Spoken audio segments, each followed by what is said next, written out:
abrir las Escrituras con el propósito de evangelizar, con el propósito de anunciar la buena nueva de la salvación. Pero cuánta necesidad de entender que esa buena noticia ha sido dada debido a que nuestra antigua condición de pecado nos condenaba. Y queremos rogar por las almas de nuestros amigos que aún no han pasado por el proceso de la salvación y que esa situación de pecado sigue siendo su presente. Rogamos para que tú puedas obrar en ellos eficientemente a fin de que la luz del Evangelio de la gloria de Cristo pueda ser de bendición, de salvación para sus vidas. Nos encomendamos delante de tu presencia en el nombre del Señor Jesucristo. Amén. Vamos a cantar el 133.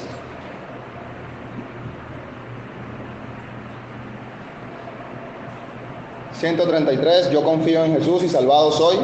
Por su muerte en triste cruz a la gloria voy. Todo fue pagado ya, nada debo yo.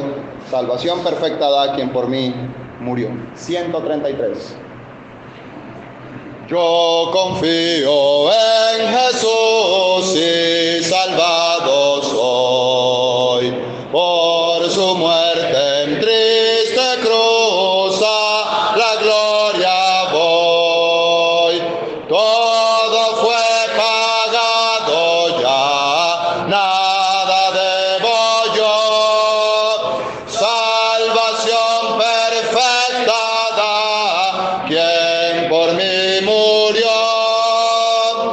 Todo hizo mi Señor, me salvó solo Él. Con ternura y gran amor, Él me guarda fiel. Todo fue pagado ya, nada debo yo.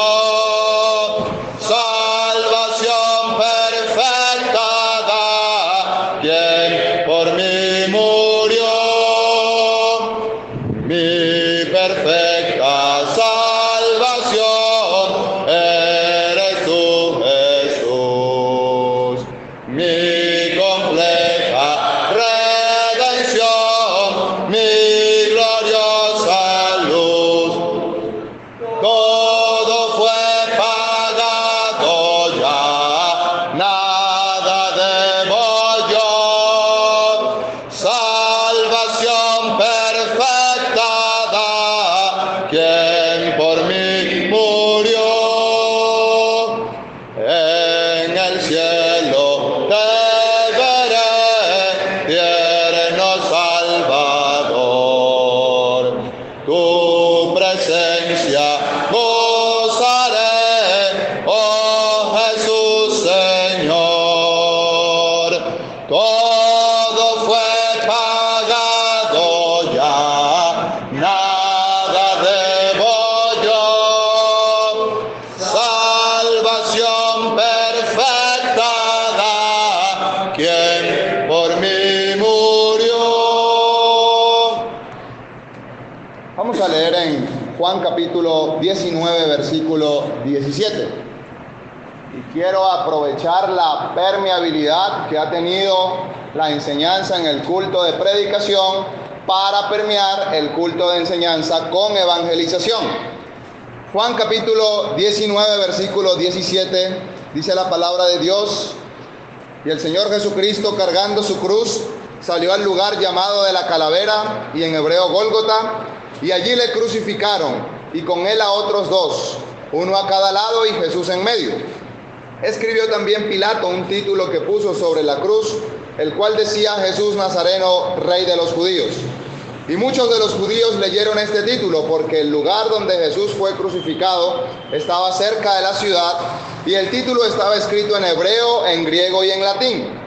Dijeron a Pilato los principales sacerdotes de los judíos: no escribas Rey de los Judíos, sino que él dijo: soy Rey de los Judíos. Respondió Pilato: lo que he escrito, he escrito. Cuando los soldados hubieron crucificado a Jesús, tomaron sus vestidos e hicieron 4 partes, una para cada soldado. Tomaron también su túnica, la cual era sin costura, de un solo tejido, de arriba a abajo. Entonces dijeron entre sí: no la partamos, sino echemos suertes sobre ella, a ver de quién será.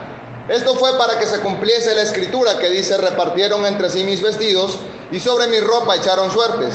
Y así lo hicieron los soldados. Estaban junto a la cruz de Jesús su madre, la hermana de su madre, María, mujer de Cleofas, y María Magdalena. Cuando vio Jesús a su madre y al discípulo a quien él amaba, que estaba presente, dijo a su madre: mujer, he ahí tu hijo. Después dijo al discípulo: he ahí tu madre. Y desde aquella hora el discípulo la recibió en su casa. Después de esto, sabiendo Jesús que ya todo estaba consumado, dijo: para que la escritura se cumpliese, tengo sed. Y estaba allí una vasija llena de vinagre. Entonces ellos empaparon en vinagre una esponja y poniéndola en un hisopo, se la acercaron a la boca.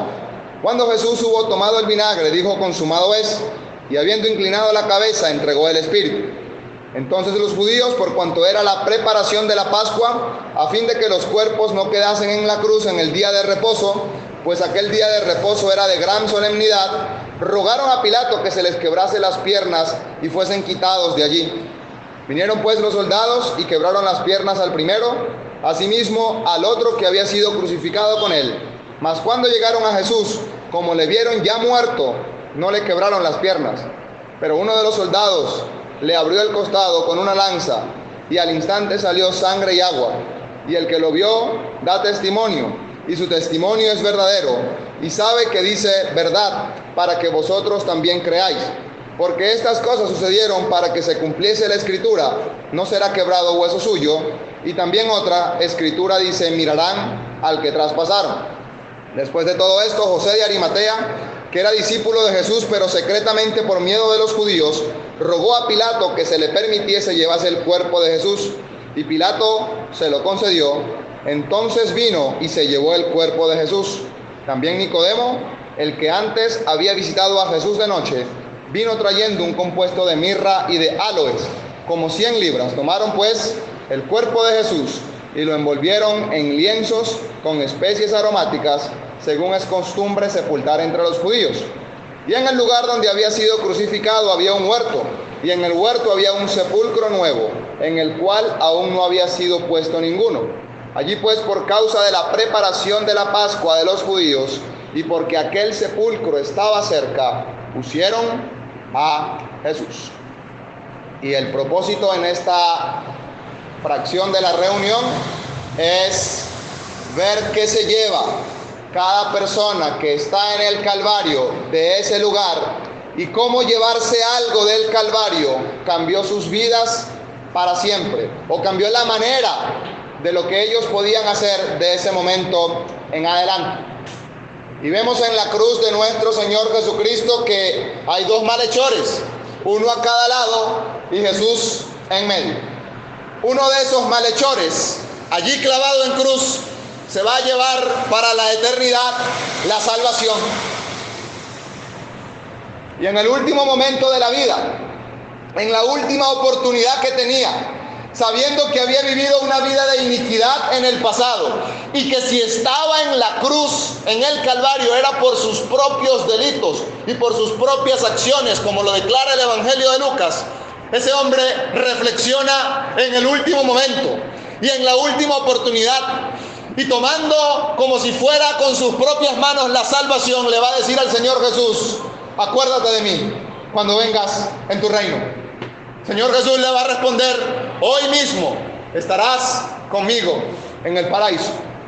Y si hay alguien que se lleva lo mejor del Calvario ese día, fue ese hombre que estaba clavado al lado del Señor Jesús. Se lleva la salvación del alma y el perdón de los pecados. Se lo lleva no por bueno, como ya hemos escuchado. Se lo lleva porque, siendo malo, es capaz de reconocer su iniquidad, su maldad, pero es capaz de aferrarse y confiar en aquel que sí puede salvar a todo aquel que en él cree.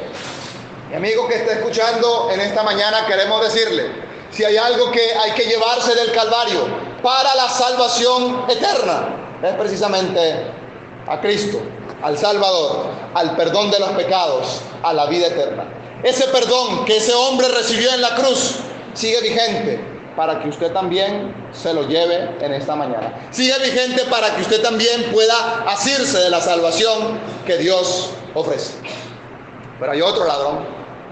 Y ese ladrón en el Calvario se va a llevar el mismo destino que se lleva toda persona lejos de Dios.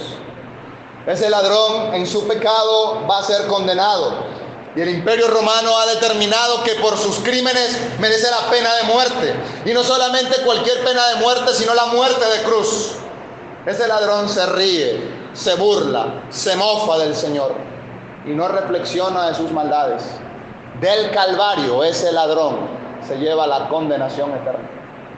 Tan cerca del cielo, tan cerca del Señor Jesucristo, al lado de aquel otro malhechor con quien había estado haciendo fechorías, tan cercanos en la muerte, tan distantes en la eternidad. Uno en el último momento se aferró a Cristo y está en el cielo, en la gloria, salvado por la gracia del Señor. Otro hizo vista lejana, indiferente a la obra de Cristo y está perdido para siempre a causa de sus propios pecados. Y si hay algo que queremos decirle con temor y temblor que no hay que llevarse del Calvario, es la condenación eterna.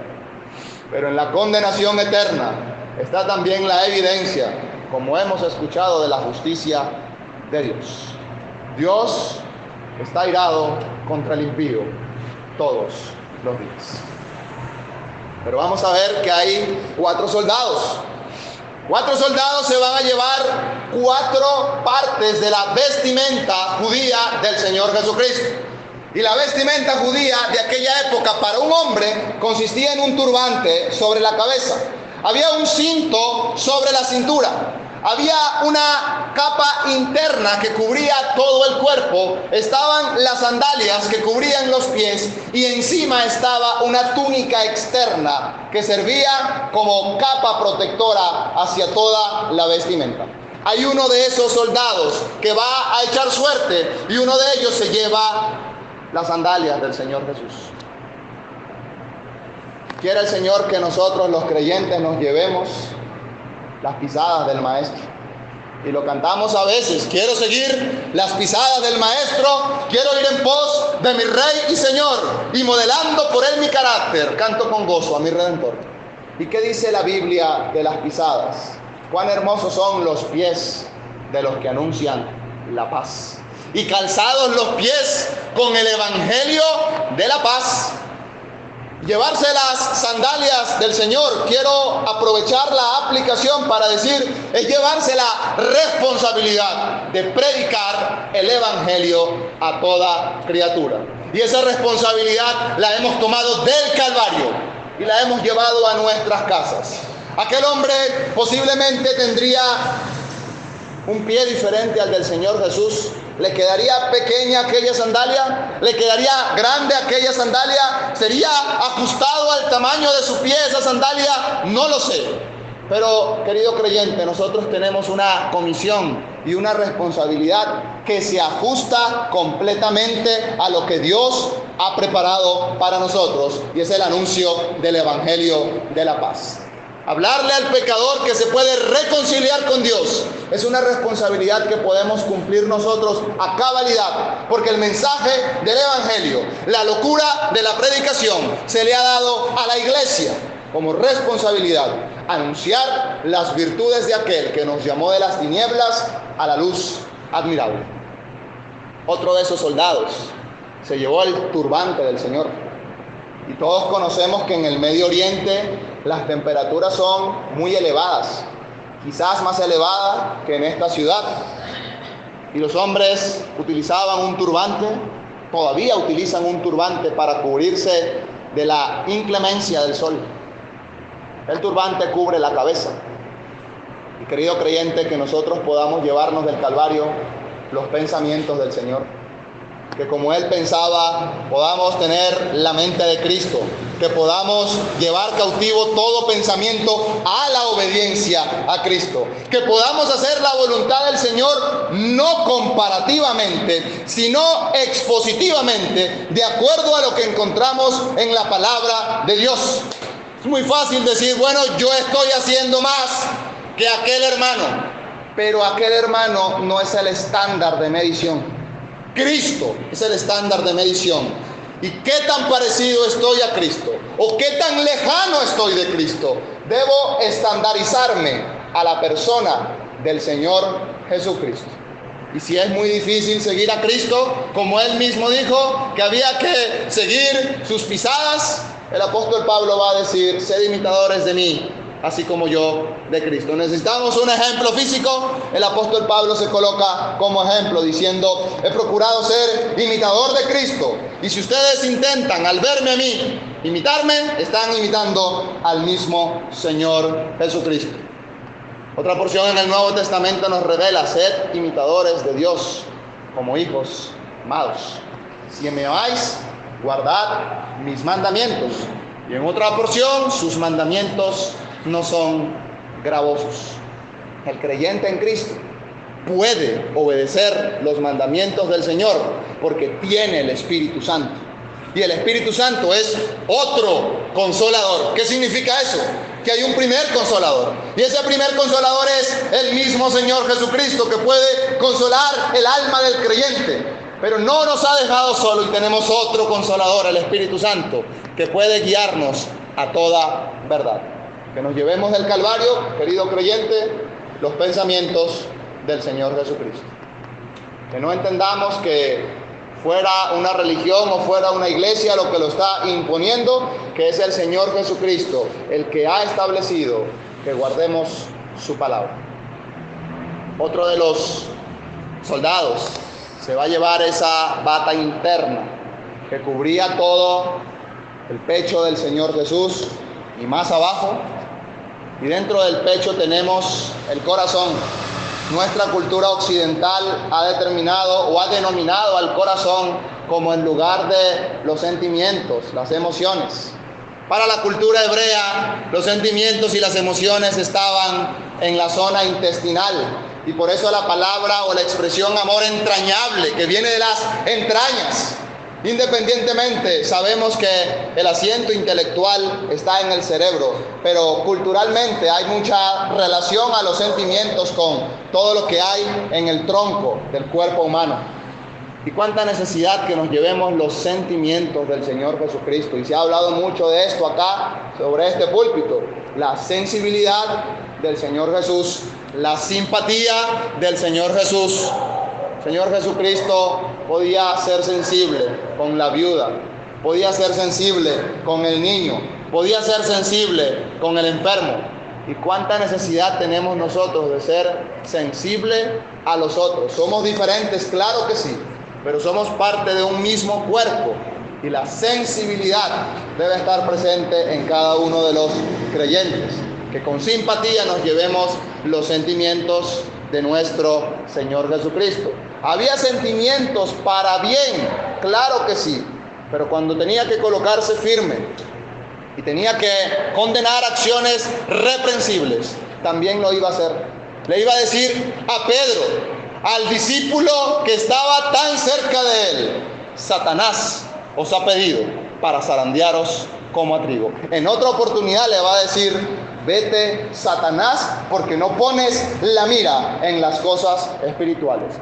Aún esos sentimientos en los momentos agrios, difíciles, que nos podamos llevar los sentimientos del Señor, porque su sensibilidad es supremamente abundante y no tiene ninguna intención degenerativa, sino que la intención del Señor es constructiva, es restaurativa, que nos podamos llevar los sentimientos del Señor. Hay otro que se va a llevar el cinto. Y el cinto iba a asir al cuerpo la misma vestimenta. Y recordamos el Señor Jesús, cuando le va a lavar los pies a sus discípulos, Él se va a asir una toalla para poder limpiar los pies. Y eso nos hace pensar en el trabajo, la responsabilidad, que nos llevamos el trabajo de Cristo, la responsabilidad de Cristo, las virtudes de Cristo y la necesidad de trabajar por amor de Cristo. Si hay un siervo incansable, estamos estudiando los martes, es el Señor Jesucristo, el siervo perfecto de Jehová. Lo vemos trabajando, activo, una y otra vez, procurando hacer la voluntad de su Padre. Que nuestro trabajo para el Señor sea frecuente, Que nuestro trabajo para el Señor sea eficiente, que nuestro trabajo para el Señor sea consciente, que nos llevemos del Calvario al mirar a la persona de Cristo, allí sufriendo por amor de nosotros, la necesidad de trabajar por Él, de ser sensibles por Él, de pensar como Él, de evangelizar para la salvación de las almas, proclamándole a Él. Pero ahora la túnica es sin costura de arriba a abajo. Es una prenda de vestir costosa. No es una prenda para una persona que es pobre. No, es una prenda de altísima calidad. Y se van a dar cuenta que es de la mejor calidad y van a decir, no la apartamos. Echemos suertes. Y van a echar suertes. Y uno de esos 4 soldados no se va a llevar una, sino se va a llevar 2 de las prendas del Señor Jesucristo. Y ese soldado se lleva aquella túnica sin costura desde arriba hasta abajo, y es una figura de la persona del Señor Jesucristo en su integridad, completamente Dios de arriba a abajo, completamente hombre de arriba a abajo. No se puede rasgar, no podemos separar la humanidad y la deidad del Señor Jesucristo. Perfectamente Dios, perfectamente hombre, completamente Dios, completamente hombre, eternamente Dios. Y en español tenemos una palabra, sempiternamente hombre, habiendo tenido principio su humanidad, no tiene fin. Ese es nuestro Señor Jesucristo. Que nos llevemos la genuina impresión devocional de que estamos adorando a uno que siendo Dios se hizo hombre, pero que siendo hombre jamás dejó de ser el Dios del cielo. Juan el apóstol está ahí en el Calvario. Y Juan el apóstol va a escuchar de boca del Señor: Hijo, he ahí tu madre.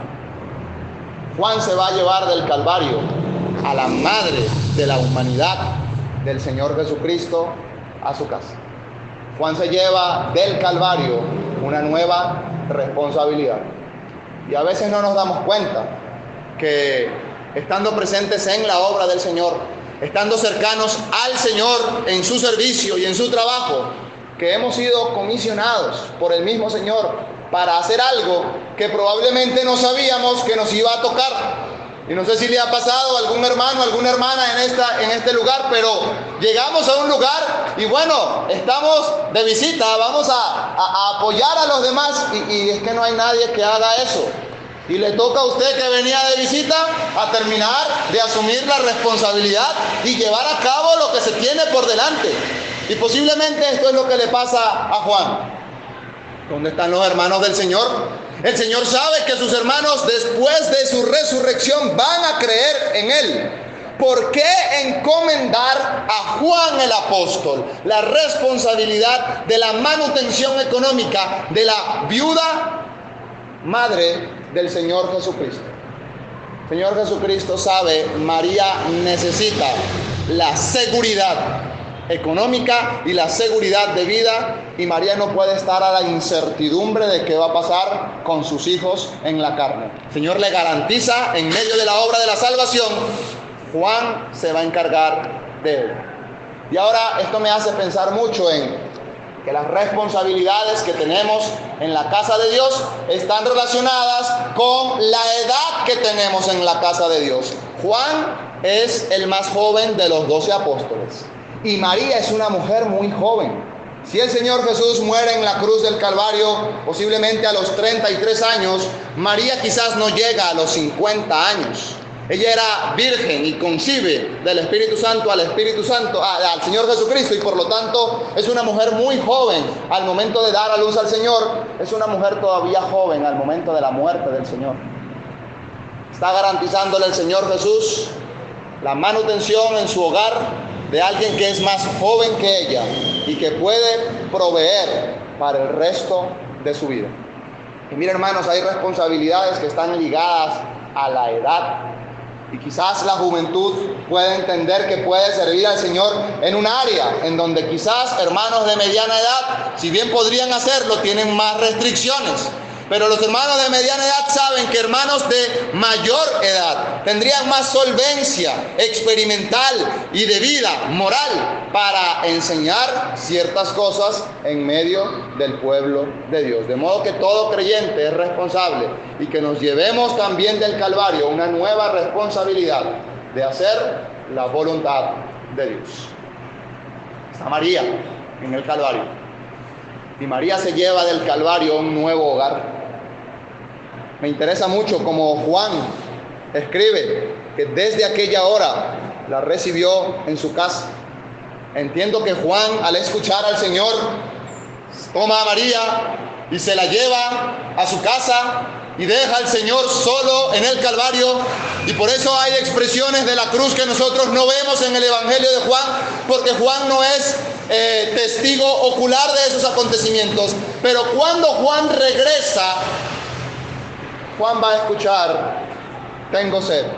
Juan va a escuchar, consumado es.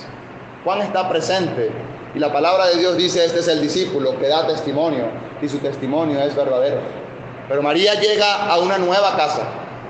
Pienso en nuevos creyentes. Han tomado la decisión de aceptar a Cristo como Salvador.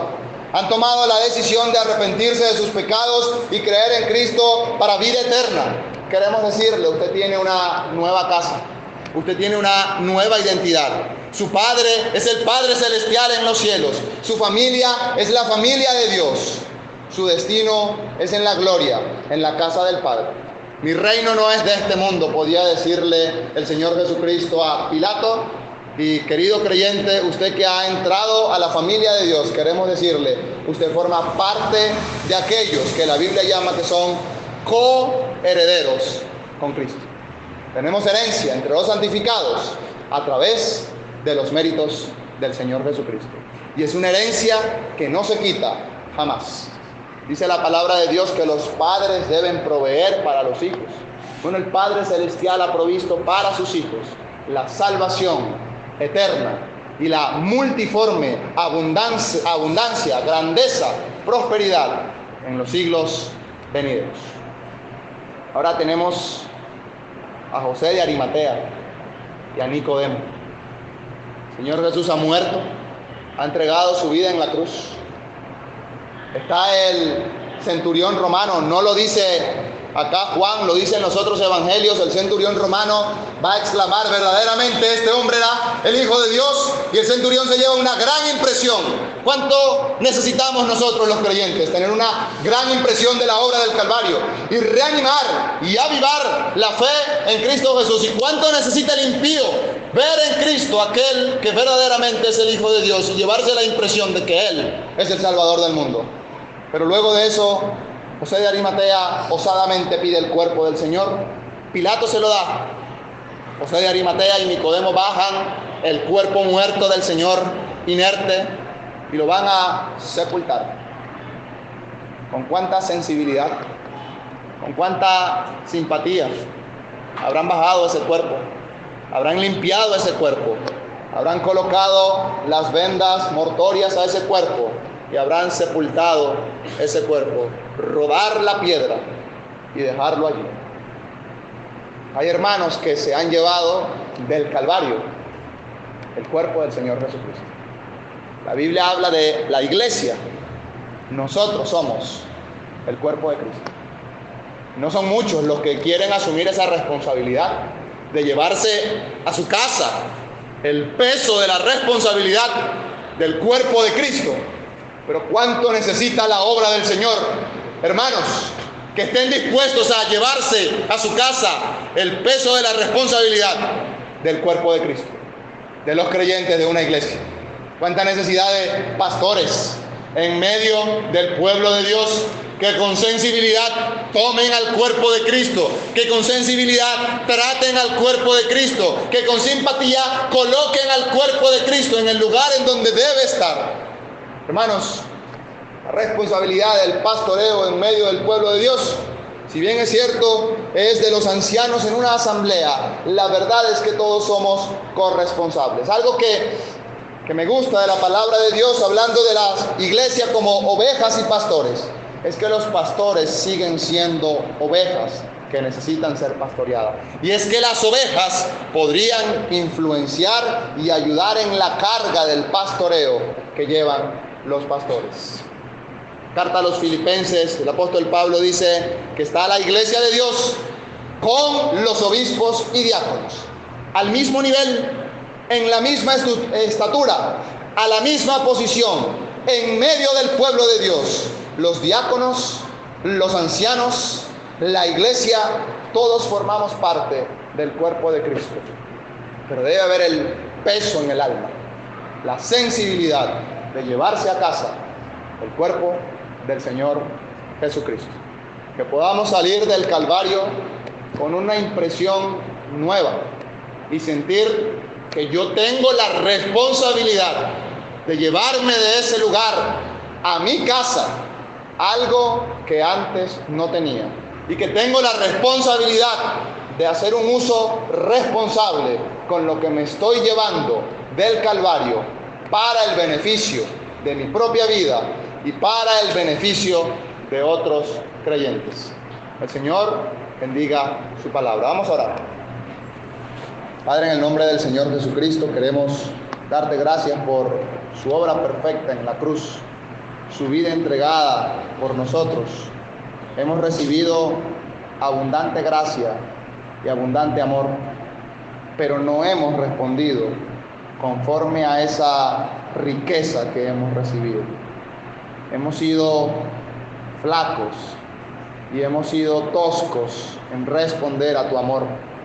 Y queremos poner nuestras vidas en tus manos, sabiendo tú mejor que nadie lo que ellas representan, y queremos ser sensibles a ti, queremos ser fieles a ti, y nos queremos encomendar en tus manos para que puedas hacer con nosotros conforme al propósito que nos has llamado. Nos encomendamos delante de tu presencia. Queremos rogar por nuestros hermanos ausentes hoy en la cena del Señor. Queremos rogar por nuestros hermanos de viaje y aquellos que esperan viajar a lo largo de estos días, y rogamos tu cuidado, protección, provisión para cada uno de ellos, para los que quedan acá. Nos encomendamos delante de tu presencia, en el nombre del Señor Jesucristo. Amén. Vamos a terminar cantando el 543. 543, guíame siempre, oh mi Señor, guíame siempre en tu amor, hasta que todos vean en mí la gracia libre que viene de ti. 543, y luego el hermano despedirá la reunión. Guíame siempre, oh mi Señor.